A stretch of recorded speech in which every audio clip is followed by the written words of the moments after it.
ಆತ್ಮೀಯ H16 news ಅರ್ಥಾತ್ ಹೇ ಸೀತಾರಾಮಗೆ ಸ್ವಾಗತ. ನಾನು ನಿಮ್ಮವ MI ಅಥವಾ ಮಲ್ಲಪ್ಪ ಜೋತಾವಾರ್. ಆದ್ಮೇಲೆ ಈಗ ತಾವು ದಿನ ಸುದ್ದಿಗಳನ್ನು ಅದರ ಜೊತೆಗೆ ವಿಶೇಷತೆಗಳನ್ನ ನೋಡ್ತಾ ಹೋಗಿ ವಿಶೇಷ ಈ ಮೊದಲನೇ ಸುದ್ದಿಯನ್ನು ನೋಡಿ. ಸೋನಿಯಾ, ಇದು ರಾಹುಲ್ ಗಾಂಧಿ, ರಾಜೀವ್ ಗಾಂಧಿ, ಇಂದಿರಾ ಗಾಂಧಿ ಹೆಸರುಗಳನ್ನೇ ಅವರ ಮನಸ್ಸು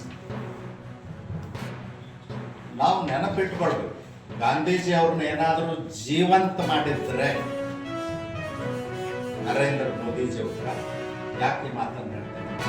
ಸ್ವಚ್ಛ ಭಾರತ್ ಮಿಷನ್ ತಗೊಂಡು, ಸ್ವಚ್ಛ ಭಾರತ್ ಮಿಷನ್ ಯಾರ ಆಶಯಕ್ಕೆ ಅನುಗುಣವಾಗಿದ್ದು? ಮಹಾತ್ಮ ಗಾಂಧೀಜಿಯವರ ಸ್ವಚ್ಛ ಭಾರತ ಮತ್ತು ಗ್ರಾಮಗಳ ಅಭಿವೃದ್ಧಿ, ಗ್ರಾಮಗಳ ವಿಕಾಸ ಆಗಬೇಕು ಅನ್ನೋದು ಮಹಾತ್ಮ ಗಾಂಧೀಜಿಯವರು ಮಾತನಾಡಿ ಜೀವಿತ ಕಾಲದಲ್ಲಿ. ನಾವು ಈ ದೇಶಕ್ಕೆ ಸ್ವಾತಂತ್ರ್ಯ ಪಡ್ಕೊಂಡ ಮೇಲೆ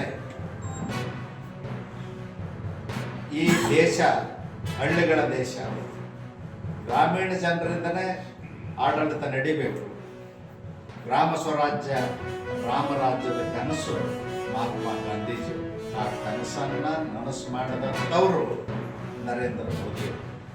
ನಾನು ಯಾಕೆ ಮಾತನ್ನು ಹೇಳ್ತೀನಿ ಅಂದ್ರೆ, ಅವರು ಪ್ರಧಾನಮಂತ್ರಿಯಾಗಿ ಕೆಂಪುಕೋಟೆ ಮೇಲೆ ಪ್ರಮಾಣ ವಚನ ಸ್ವೀಕಾರ ಮಾಡಿದ ದಿವಸ ಹೇಳಿದರು, ಈ ದೇಶದಲ್ಲಿ ದೇವಾಲಯಗಳನ್ನು ಕಟ್ಟೋದಕ್ಕಿಂತಲೂ ಶೌಚಾಲಯಗಳನ್ನ ಕಟ್ಟೋದು ಬಹಳ ಅವಶ್ಯಕ. ಬರೀ ಭಾಷಣ ಮಾಡಲಿಲ್ಲ, ಒಂದು ಆದೇಶ ಮಾಡಿರಲಿಲ್ಲ. ಈಗಾಗಲೇ 13 ಕೋಟಿ ಶೌಚಾಲಯಗಳನ್ನ ದೇಶದಲ್ಲಿ ನಿರ್ಮಾಣ ಮಾಡಿ, ಇಂದಿರಾ ಗಾಂಧಿ ಅವರ ಹೆಸರಲ್ಲೇ ಏರ್ಪೋರ್ಟ್ಗಳು, ಇಂದಿರಾ ಗಾಂಧಿ ಹೆಸರಲ್ಲೇ ಮೆಡಿಕಲ್ ಕಾಲೇಜುಗಳು, ಅದಾದ ನಂತರ ರಾಜೀವ್ ಗಾಂಧಿ ಹೆಸರಲ್ಲೇ ಮೆಡಿಕಲ್ ಕಾಲೇಜು.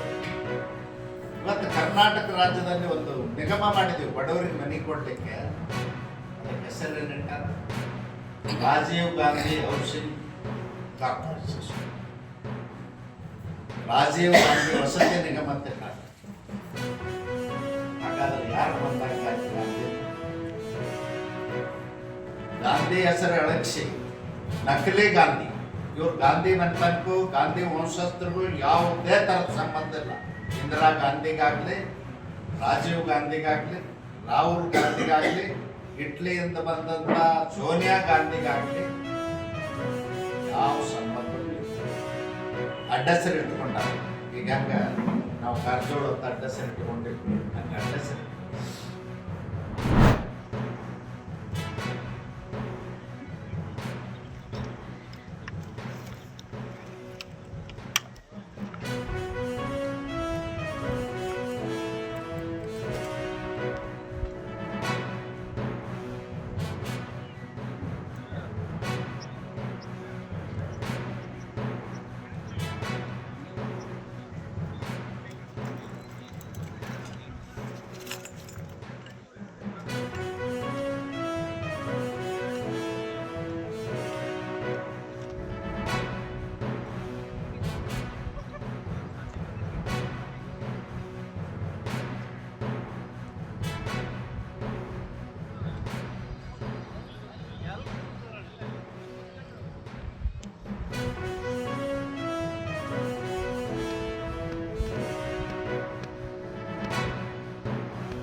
ಅಂತ ಹೇಳಿ ಬಹಳಷ್ಟು ಪ್ರಯತ್ನ ನಾವು ಮಾಡ್ತಾ ಇದ್ದೀವಿ. ಸಾವಿರಾರು ಕೋಟಿ ರೂಪಾಯಿ ಡ್ರಗ್ಸ್ ಅನ್ನು ಹಿಡಿದು ಅದನ್ನೆಲ್ಲ ಸುಟ್ಟು ಹಾಕಿದ್ದೀವಿ.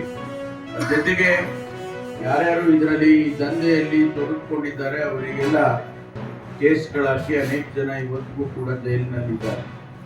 ಯುವಕರಿಗೆ ನಾನು ಕೊಡುವಂಥ ಸಂದೇಶ ಏನು ಅಂದರೆ, ಸ್ವಾಮಿ ವಿವೇಕಾನಂದರು ಏನು ಹೇಳಿದರು, ಈ ದೇಶವನ್ನು ಕಟ್ಟುವಂಥ ಶಕ್ತಿ ನಿಮ್ಮಲ್ಲಿದೆ. ಭಾರತ ಇವತ್ತು ಬಹಳ ವೇಗವಾಗಿ ಬೆಳೀತಾ ಇದೆ. ಅದಕ್ಕೆ ಕಾರಣ ನೀವೇ ಯುವಕರು. ಆವರೇಜ್ ಏಜ್ ಭಾರತದ್ದು 28 ಇದೆ. ಆ 28 ವರ್ಷ ವಯಸ್ಸಿನ ಯುವಕರು ಈ ದೇಶವನ್ನು ಕಟ್ಟತಕ್ಕಂಥ ಶಕ್ತಿ ನಿಮ್ಮಲ್ಲಿದೆ. ಅದಕ್ಕಾಗಿ ಭಾರತವನ್ನು ಕಟ್ಟುವಂಥ ಕೆಲಸ ನೀವು ಮಾಡಬೇಕು ಅಂತಕ್ಕಂಥ ಒಂದು ಸಂದೇಶ ಏನು ಸ್ವಾಮಿ ವಿವೇಕಾನಂದರು ಹೇಳಿದ್ರು ಅದನ್ನು ಇವತ್ತು ನಾನು ಕೂಡ ಪುನರುಚ್ಚಾರ ಮಾಡ್ತೇನೆ. ಹಾಗಾಗಿ ನಿಮ್ಗೆಲ್ಲರಿಗೂ ಕೂಡ ಒಳ್ಳೆಯದಾಗಲಿ, ಶುಭವಾಗಲಿ ಅಂತ ಹೇಳಿ ನಾನು ಹಾರೈಸ್ತೇನೆ. ಇವತ್ತು ಮೂರು ಕೆ ಓಡೋರು ಯಾರು ಕೈ ಎತ್ತಿ? 3 ಕೆ ವಾಕ, 5 ಕೆ ರನ್, 10 ಏನ್ರಿ ಸರಿ ಬಹಳ ಕಡಿಮೆ ಇದ್ದೀರಲ್ಲ, ಎಲ್ಲ ಕೈ ಎತ್ತಿ. ಇವೆಲ್ಲ ನೋಡ್ಬೇಕು. ಅದರಿಂದ ಒಳ್ಳೆಯದಾಗ್ಲಿ ನಿಮಗೆಲ್ಲ. ತಾವೆಲ್ಲ ಇಲ್ಲಿವರೆಗೆ ಸುದ್ದಿಗಳನ್ನು ನೋಡಿದಿರಿ, ಜೊತೆಗೆ ವಿಶೇಷ ಘಟನೆಗಳನ್ನು ಸಹ ನೋಡಿದಿರಿ. ಅದು ನಿಮ್ಗೇನು ಅನ್ನಿಸ್ತು? ನಿಮಗೆ ಲೈಕ್ ಮಾಡಿರಿ, ಶೇರ್ ಮಾಡಿರಿ, ಕಾಮೆಂಟ್ ಮಾಡಿರಿ, ಜೊತೆಗೆ ಸಬ್ಸ್ಕ್ರೈಬ್ ನಿಲ್ಲಿಸ್ಬೇಡ್ರಿ. H16 ನ್ಯೂಸ್ ಅರ್ಥಾತ್ ಸಿದ್ದರಾಮಯ್ಯ ಸತ್ಯದ ಕೈಗನ್ನಡಿ ವಂದನೆಗಳು.